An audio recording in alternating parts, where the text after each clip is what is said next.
κάνουμε ένα ωραίο γκιούλμπασι στη λαδόκολα όμως, όχι στο πύλινο, γιατί το γκιούλμπασι παραπέμπει σε πύλινο. Και φυσικά θα το κάνουμε με ένα από τα μείγματα καρικευμάτου μας Grill Philosophy, αλλά τα κρέατα θα είναι 3 διαφορετικά. Μοσχάρι, πρόβατο και χοιρινό. Γεια και χαρά, καλή μας φίλη. Γεια σας και από μένα. Είμαστε αδερφοί Μαλιόρα. Είμαι ο Γιώργος. Και εγώ Ανδρέας. Μαζί σχεδιάσαμε και κατασκευάζουμε τις ψισταριές Άμπερκιο. Αλλά μας αρέσει το ψήσιμο και το μαγείρεμα. Και καλή παρέα. Από την παρέα μας απουσιάζει στα τελευταία βίντεο ο φίλος μας ο Γιώργος ο Καραγιάννης, ο οποίος είναι συνέτερος στην εταιρεία μας Grill Philosophy και δημιουργός των εξαιρετικών καρακευμάτων Grill Philosophy. Το θέμα είναι τι πήρες αυτό τώρα, σαν τους φτωχείς συγκινήσεις μας. Πώς είναι 1,5 κιλό όλοι μαζί. 1,5, από 1,5. Εντάξει, από μισό. Έχει και ντομάτες, έχει πιπηριές, έχει και άλλα πράγματα. Καλά, φτιάξουμε ένα μεζεδάκι. Φτιάξει μεζεδάκι και... Πάει για τα μεζεδάκια, παιδιά. Έτσι. Αλλά τα μεζεδάκια όμως θα τα απολαύσουμε αφού ανάψουμε το φούρνο, γιατί θέλει και αυτός διαδικασία, θέλει ώρα. Λοιπόν, εδώ όπως είπα πριν έχουμε 3 ειδών κρέατα. Αυτό εδώ είναι το πρόβατο. Αυτό είναι μοσχάρι, το πρόβατο από σπάλα, το μοσχάρι είναι ελιά και από σπάλα είναι και το χοιρινό. Ελιά καλαμών. Λοιπόν, αυτά εδώ πέρα θα τα μαρινάρουμε όλα με το μείγμα μας καρικευμάτων Grill Philosophy για αρνί πρόβατο κατσίκι. Είναι 1,5 κιλό, αλλά τη δοσολογία εγώ θα σας τη δώσω για 1 κιλό κρέας.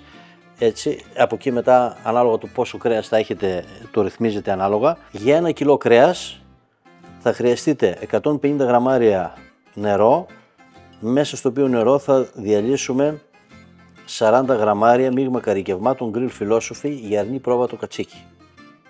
Αυτό το μείγμα θα ταιριάξει γευστικά και με τα 3 κρέατα. Το ανακατεύουμε καλά για να λιώσουν να λιώσει το μπαχαρικό μας μέσα στο νερό, να διαλυθεί. Διαλύεται πάρα πολύ εύκολα σε κρύο νερό και εφόσον είναι έτοιμο περιχύνουμε τα κομμάτια του κρέατος μέσα σε ένα σκεύος και κάνουμε μασάζ ανακατεύοντας μέχρι να απορροφηθούν όλα τα υγρά. Και θα σας δείξω στη συνέχεια τι άλλο θα κάνουμε πριν ολοκληρώσουμε την όλη διαδικασία. Βλέπετε ότι μέσα σε 2 λεπτά, παραπάνω δεν περάσανε, όλα τα υγρά έχουν απορροφηθεί και θα προσθέσουμε και 50 ml εξαιρετικό παρθένο ελαιόλαδο. Εδώ πάει ελαιόλαδο γιατί έχουμε φούρνο.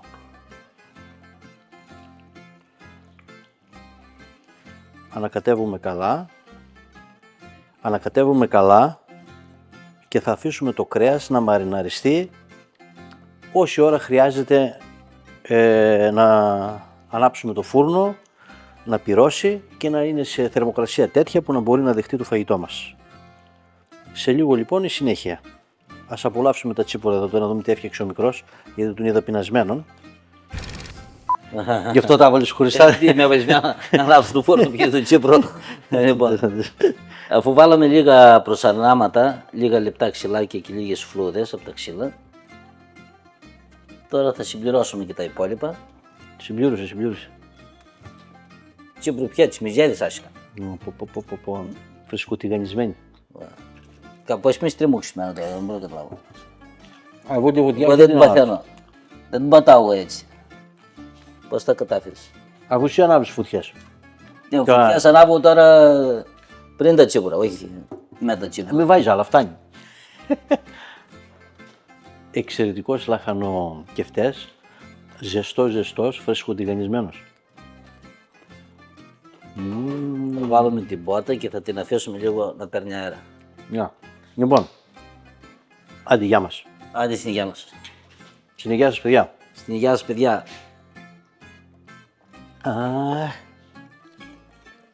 Ωραίος και αυτές. Ζεστός είναι κάτι άλλο. Και πάει με τα αυγουλάκια.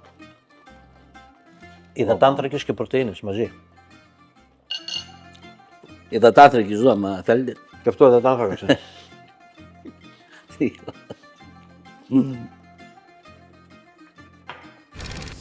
Ο φούρνος μας έχει πιάσει 400 βαθμούς, έχει κάρβουνα ακόμα μέσα. Πρώτα θα ασχοληθούμε με το τύλιγμα των κρεάτων και μετά θα βγάλουμε τα κάρβουνα από το φούρνο και θα περιμένουμε η θερμοκρασία να πάει περίπου στους 300 βαθμούς, ίσως και λίγο παρακάτω, και μετά θα φουρνίσουμε. Λοιπόν, Θα βγάλετε κάρβουνα. τα βγάλει. Λοιπόν, μέσα στο κρέας θα προσθέσουμε και γραβιέρα σε κυβάκια, 200 γραμμάρια. Τα ανακατεύουμε και αυτά έτσι να πάρουν τη γεύση εδώ πέρα, ας πούμε, από το κρέας και από τα μπαχαρικά. Λοιπόν, αφού λέρωσω εγώ τα χέρια, θα στρώσω Κάνεις τη δουλειά. δυο ντομάτες, μια σειρά ντομάτα, καλύτερα. Υπολογίστε πόσο χρειάζεται για να πάρει το κρέας αυτό απάνω. Εγώ θα το κάνω 3x3 εδώ πέρα, σε αυτό το μέγεθος. Αυτό εδώ πέρα, ας πούμε. Μετά θα βάλουμε, Αυτό θα είναι το πακέτο. αυτό θα είναι το πακέτο. Εδώ πάνω θα βάλουμε κρεμμυδάκι. Σε ροδέλες.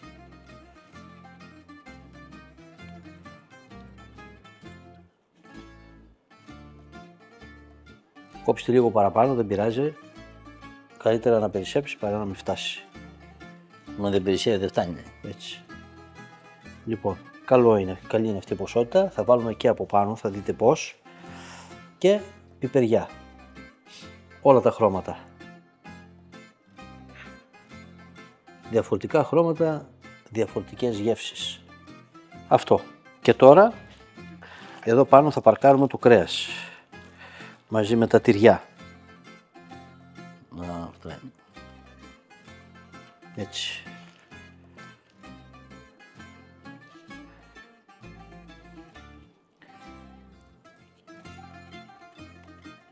Βάλτε το ομοιόμορφο, εγώ νομίζω να το φας. Τι κάνω. Το πολύ. Και τώρα εδώ πέρα θα βγάλω κι εγώ, περίμενε. Κρίμα είναι αυτό εδώ πέρα που έμεινε, που είναι λαδάκι με μπαχαρικό, να μην το προσθέσουμε και αυτό εδώ πέρα πάνω.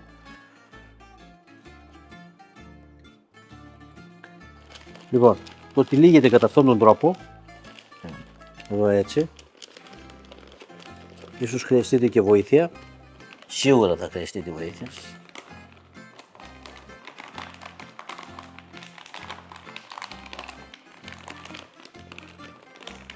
Έτσι.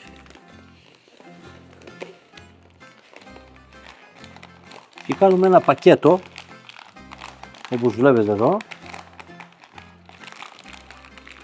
Το τυλίξαμε με τέτοιον τρόπο, τους ώστε να μην υπάρχει πιθανότητα να μας φύγουν ζουμιά αριστερά-δεξιά. Βάλαμε 6 λαδόκολες. Διπλωμένες στη μέση. Όχι, 3 διπλωμένες στη μέση, δηλαδή 6 φύλλα. Γιατί θα έχουμε αρκετά υγρά και δεν θέλουμε να μας τρυπήσει η λαδόκολα. Βέβαια, καλό είναι να βάλετε το πουγγί αυτό το πακέτο, να το βάλετε πάνω σε ένα ταψάκι. Πολύ δυνατός είναι, έφαγες πολύ. Του τσίπρεπτε. Λοιπόν, θα το βάλουμε πάνω σε ένα ταψάκι καλού κακού, μη μας τρυπήσει η λαδόκολα και γεμίσει ο φούρνος ζουμιά.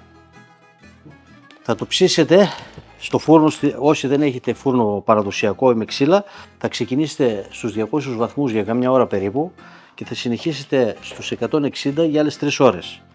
Εμείς εδώ θα το ξεκινήσουμε λίγο πιο ψηλά, γιατί έχουμε φούρνο με ξύλα.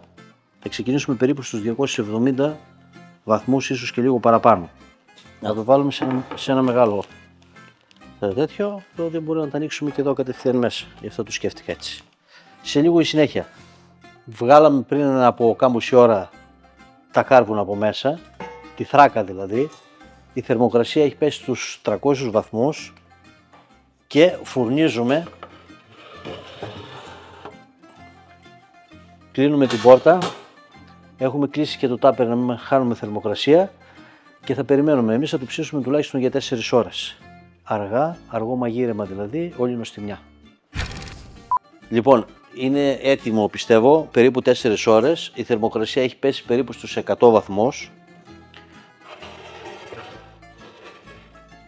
Λίγα ζουμάκια από ό,τι προέβλεψα ορθώς βγήκανε. Καλώς τον. Καλά. Περιμένεις όμως. Τι να περιμένω. Περιμένεις γιατί δεν πρέπει να κρυώσει λιγάκι. Κόψει τα σκοινιά, πώς θα κρυώσουμε να τον ανοίξω. Κάτσε, άστο λίγο μέσα να κάτσει. Τι να κάτσει, γιατί όρθιο ήταν. Ξεκουραστεί. Λοιπόν, Τι είδα. σε λίγο παιδιά. Λοιπόν, άι να το κόψουμε γιατί αυτός εδώ Άντε. είναι ανυπόμονος. Θα κάνω τρύπα στη λαδόκουλα. Λοιπόν, έλα να δούμε. Κάνα μπύρα δεν παίρνω. Wow. Πω. Θα μπορούσαμε από τις πιπεριές, ντομάτες, κρεμμύδια κτλ. Να βάλουμε και από πάνω. Αλλά δεν θέλαμε να έχουμε πολλά υγρά μέσα εδώ. Και έτσι το αφήσουμε εδώ. Αν το κάνετε σε πύλινο μπορείτε να βάλετε και από πάνω ντοματούλα κτλ. Έλυσε. Έλυσε. Ας το να Κάτσε. κρυώσει. Δεν τι σου. Ας το να κρυώσει. Για να μου γκρίζει αυτός. Έφερα πιάτα εκεί πέρα. Μικρέ, περίμενε, δοκίμασες τώρα. Άσε να φάω κι εγώ γιατί εγώ δεν ξέρω, δεν μπορώ να τα φάω καυτά. Γιατί εγώ τόσο δοκίμασα. Δεν βγάλουμε στο πιάτο εδώ. Λίγο αυτό εδώ, τι γέμισε. Μου σκομυρίζει. Απίστευτο, ναι. Ναι. Για μια παρεούλα 4 άτομα, αυτό εδώ είναι ό,τι πρέπει. Κάτσε να δοκιμάσω κι εγώ. Απίστευτη βιάση. Έχει λιώσει.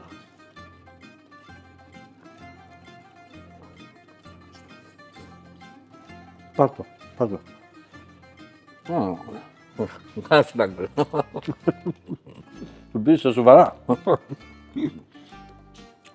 Καλά είναι εξαιρετικό και το τυράκι που έχει λιώσει. Κάτι άλλο. Λοιπόν, Τάνη, πριν να φέρεις καμιά μπύρα να πούμε στην υγεία των παιδιών εδώ που μας παρακολουθάνε. Διψάω κιόλας. Από πότε έχεις να φας?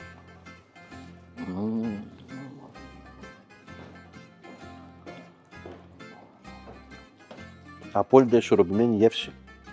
Να, ήρθε και ο θείος με τις μπύρες. Έλα. Άντε, γεια μας. Γεια σας παιδιά.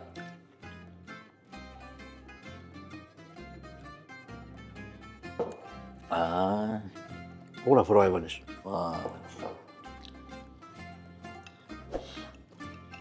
Θα σας χαιρετήσουμε κάπου εδώ, γιατί όπως βλέπετε, αν δεν κάνω κάτι και ασχοληθώ με το βίντεο, θα μείνω νηστικός. Γεια σας, καλά ψησίματα. Καλά ψησίματα.